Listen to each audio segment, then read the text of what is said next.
Hello everyone, I hope you're all doing well. My name is Becky Setra. If this is the first time you're watching my video, do not forget to subscribe, like and share, and feel free to put a comment out there as well, and I'll try my best to reply to you. Most often I talk about nursing in the UK, as I'm a registered nurse who have been working in the UK for a while. So today I am going to be talking about what to expect on arrival to the UK as an overseas nurse or a senior carer. So if you want to know more about what to expect, then you need to watch this video to the end.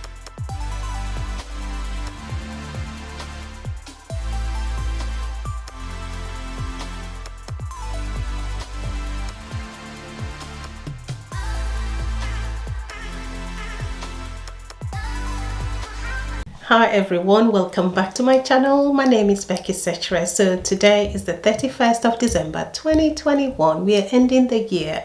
Now, everybody's journey from wherever you live to the UK is different.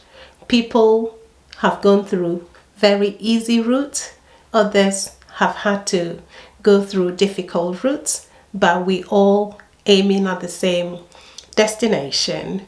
Now, everyone's experience is different, so what I'm going to talk to you about is based on my own experience and the experiences that have been shared with me by people like you who watch my video, those who have arrived and have been in contact with me, and those who are still trying to get here. So as I said, we all have different experiences, and just to bear in mind that all these experiences that each of us have in the UK becomes part of our story that we tell, especially when we are advising other people who want to come.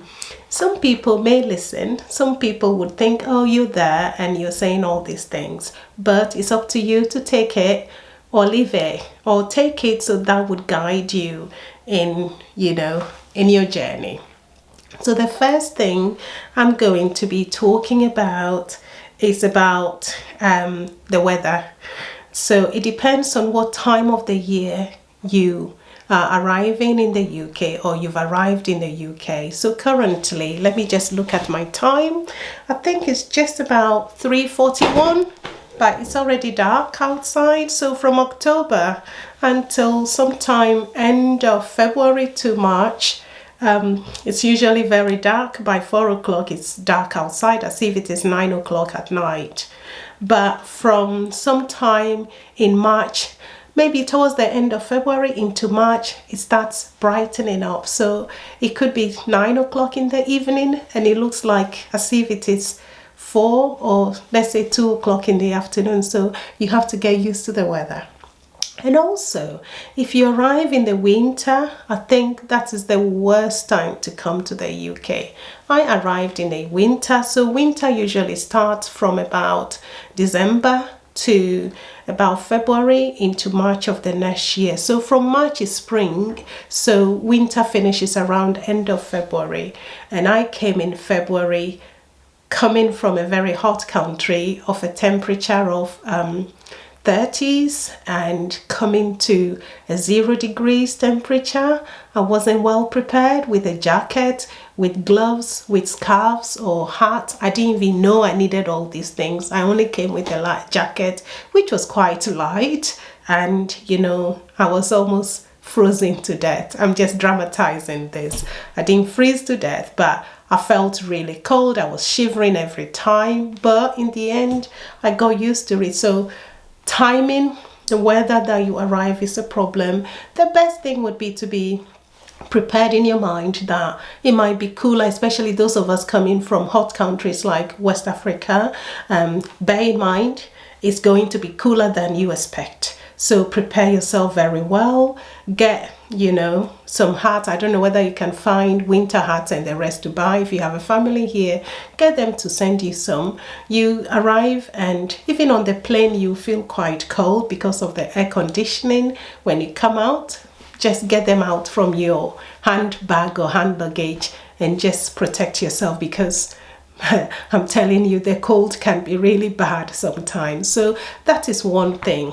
Another thing is that it rains a lot here in the UK, so you need an umbrella in your bag, so expect a lot of rain. Sometimes the weather, you don't even see anything to show that there's going to be rain, but if you depend on the weather forecast, you would know it's going to be raining. So rain is another time. Now, so the wettest times of the year is sometimes between October and January each year, so just bear that in mind. The next thing is about the airport journey. So if your job is not based in London, then you have to be prepared for a long journey.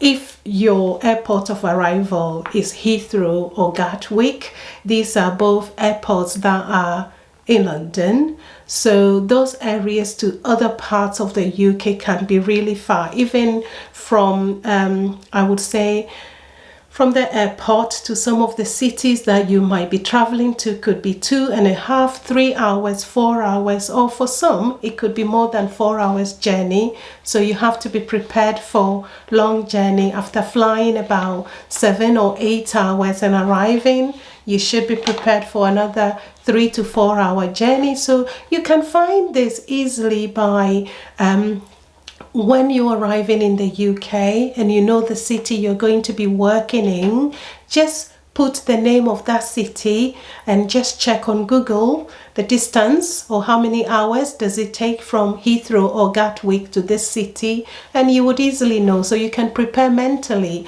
for the journey. So that is another important thing, because it can be very exhausting. Although there are other airports, but Heathrow and Gatwick are the most ones that most of our countries we come through. Some people go through Birmingham, some other parts of the country as well. So bear that in mind. The next one would be accommodation, which is very important. Some people get here and majority of the people are offered accommodation by their employers or recruited when they arrive. Usually this is short-term accommodation.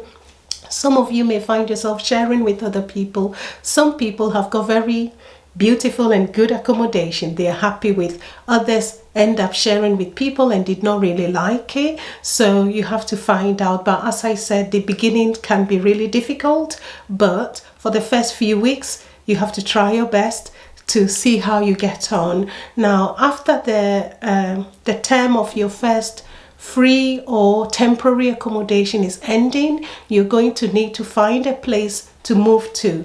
It is not very easy to get accommodation in the UK if you're finding a place for yourself. Some of them require you to pay about 6 weeks or 5 weeks deposit, so you need to bring a little bit of money with you for such need. Some of them are hesitant in giving out rentals to new people because their worry is the fact that whether you'll be able to pay them or not. So they might want guarantors to guarantee that you would be able to pay for your accommodation, and if you don't have someone to guarantee for you, then that's a problem. So in such cases, you may have to look for types of accommodation. I'm looking away because I've made a list called a spareroom.co.uk. If you go there, you'll find like a shared accommodation, or flatshare.co.uk. I'll put the link there. If you find those ones, you may not need to put a deposit down.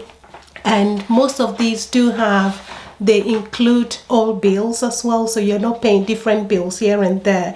The only thing is that those cannot be very convenient because you're sharing a house with maybe 2 or 3 more people. You have to make sure that that house does have an ensuite, so you have your own toilet, your own bathroom and sink. All you would be sharing with other people would be the kitchen. So, and it's good for a starter. They can be very cheap or cheaper than renting a whole house to yourself. So in that case, if you get a shared house, you can save some money whilst you gain the number of months Most people want you to be 6 months before they feel free to rent you a place, although you can if you're a nurse and you can show your recruiters or your employers are there to support you, or carers, your recruiters are able to support your accommodation application as a guarantor, you would be fine. But sometimes it's worth considering a house share to start with. But before you go on any of these websites, make sure you check the reviews, because sometimes you find scammers there who will scam you and you might not get what you want. So it's very important. So as I said, I haven't used any of these before myself, so you have to check and make sure that it's a safe option for you. Other than that, it's best to just rent a 1-bedroom flat or a 2-bedroom or whatever you want. It's better to do that and get your employer to guarantee for you. Another website is roomgo.co.uk. As I said, I would put the links there for you to look at. If you're here and you're struggling to find a place, look on those websites to see if you find something which is, desirable for you. Another thing I'm going to talk about is the issue of loneliness, because you have come from a different country, you don't know anyone here. For those who have families, that's fine. There are other people who come and meet others in a group and they're from a similar country, or some actually meet people from different countries and they become friends on the same program or recruited by the same recruiter. So we all make friends. I have made friends since 2003 and they've become like family to me. I'm making new friends. So we make friends as we go. So you will make friends, but you will definitely miss home. You will feel lonely for the first few days, especially when you're not doing anything and you are supposed to be isolating. It depends, or if you're isolating for a period of time, you can find that period quite lonely. But as you know, we have social media these days. You can be watching my videos to keep you company. You can speak to family by phone and things like that. So that would be the only way. You can find the closest church to you. So on Sundays, you can go to church and you make friends. And another thing you need to bear in mind is that you will need to become friends with Google Maps. So if you haven't got that on your phone, download Google Map onto your phone. You can use Google Map to find anything you want. If you're an African or like me and you want to find an African food shop, just type in African food shop near me and it will tell you how far it is from you, so you can walk there. Or if you have to get a bus or how to get to this place, you put the postcode and address and it will show you. So Google Maps is one way to go. And on Google itself, anything you want this world now, or on YouTube, just type it and search and you would get the best advice, I believe, as to how to get things. There are basic things that you can get to buy in corner shops. Most neighborhoods have what we call corner shops, so small convenient shops in your neighborhood. You can get milk, you can get soaps and also those things, so you don't have to worry about some of those things. Apart from that, what else have I got? I've made my list, so just to bear with me, just to mention some of the phone shops or the companies that operate in the UK are EE, that is one of them. There is Vodafone, there is Tesco Mobile, there is GiveGaff. I don't know much about GiveGaff. I've always used EE anyway. There is O2, there is 3, Libera, and several other phone companies. So go online and find and see which one is suitable for you. You can do pay as you go. It's easy to get SIM cards. I'll try and see if I will do a video at some point on how to, as a starter, how to get a SIM card and all those things. People go for contracts, but contracts are not given to people who are new like that. You need an address and a few things. You need a credit score, a good credit score and things like that. So you can start with a pay as you go and things like that. But as I said, I'll try my best to talk about that in the future. Finally, it also depends. I'm going to talk about the work environment. So it depends on how you're recruited and what job you're recruited for. Whether you've been recruited for a care home, whether you've been recruited for a hospital in the NHS, or you've been recruited as a home carer. So care homes, you know you're going to be working in the same place according to your hours of contract. 39 hours or 37.5 hours or whatever. If it's a hospital, you know where you're going to be. You would have your orientation and all your training provided by these providers. And if it is for home care, so home care means that you're going to be going from house to house to render or provide care to people in their own homes. For a starter, me personally, I would say that would be a bit challenging because you don't know the areas. But I believe your recruiters will show you how to navigate. Once again, Google Maps would help you.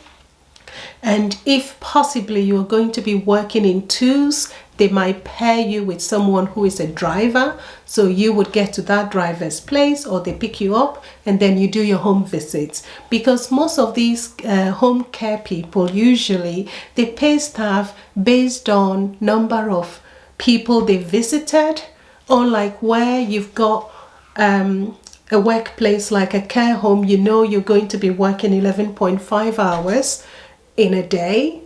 Or in a hospital, you know you're doing 11.5 hours or 7.5 hours, which is early shift or late shifts or full time or full day or night shifts. The home care sort of jobs usually, yes, you may have to work 39 hours a week, but some of them do pay according to the number of clients you see, number of hours you've spent with the clients. Every company is different. I'm not saying all of them are like that. So when you're being recruited, please, please, please look at your contract carefully. Do not just be in a rush to come to the UK.